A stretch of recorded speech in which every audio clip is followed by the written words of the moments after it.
আবার কিছু আছে কথার মধ্যে শিরক, যেমন কেমন আছেন, আপনার দোয়ায় ভালো আছে। কেমন আছেন, আপনার দোয়ায় ভালো আছে। আপনার মায়ের কি অবস্থা, মায়ের অবস্থা ভালো, ডাক্তারটা সময় মতো না আসলে মাকে বাঁচানো যেত না। যাত্রা কেমন ছিল, জার্নি খুব ভালো ছিল, ড্রাইভার অনেক ভালো ছিল, ড্রাইভারের দক্ষতায় অ্যাক্সিডেন্ট থেকে নিশ্চিত অ্যাক্সিডেন্ট থেকে বেঁচে গেছে। আমি না থাকলে কাজটা হতো না, ভাগ্যিস আপনি ছিলেন, না হলে আমার এই বিপদ থেকে রক্ষা হতো না। প্রচুর কথা বলতে গেলে সারা রাত চলে যাবে, কথার মধ্যে বেশি শিরক হচ্ছে। এমনকি অনেক গানের লিরিক্স দেখবেন, তোমাকে ছাড়া বাঁচবো না, তুমি আমার জীবন, তুমি আমার মরণ, এ ধরনের কথা আছে না?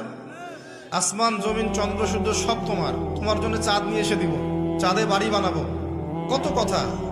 এই শিরিক এবং তাওহীদটাকে শেখেন। শেখার পরে আপনি উপন্যাস পড়বেন, কবিতা পড়বেন, গানের লিরিক্সগুলো পড়বেন, দেখবেন যে শিরিক দিয়ে ভর্তি। এমনি এমনি আল্লাহ পাক বিষয়গুলোকে হারাম করেন না, এখানে শিরক আছে, অনেক ক্ষেত্রে কুফরি কথা আছে, অনেক ক্ষেত্রে আবার ভক্তি প্রদর্শন করতে গিয়ে অতি ভক্তি হয়ে যাচ্ছে, আর হারাম ইনস্ট্রুমেন্ট তো আছেই। সব মিলিয়ে এই বিষয়টা হারাম।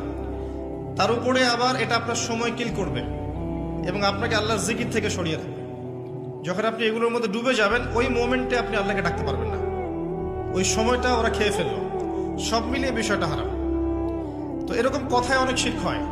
তো বেসিক কথা হচ্ছে, তিনভাবে শিরক হতে পারে: আপনার কথায়, আপনার কাজে এবং আপনার চিন্তায়। কথা, কাজ এবং চিন্তাকে বিশুদ্ধ করতে পারলে তাওহীদ প্রতিষ্ঠা হবে, এবং তাওহীদের উপর থাকলে পরেই উম্মার কল্যাণ আছে। আল্লাহ পাক আমাদেরকে তাওহীদে থাকার তৌফিক দান করুন। যারা শিরক মুক্ত অবস্থায় কবরে চলে যাবে ইনশাআল্লাহ, তারা উত্তর দিতে পারবে যে রব্বি আল্লাহ, আমার রব হচ্ছেন আল্লাহ।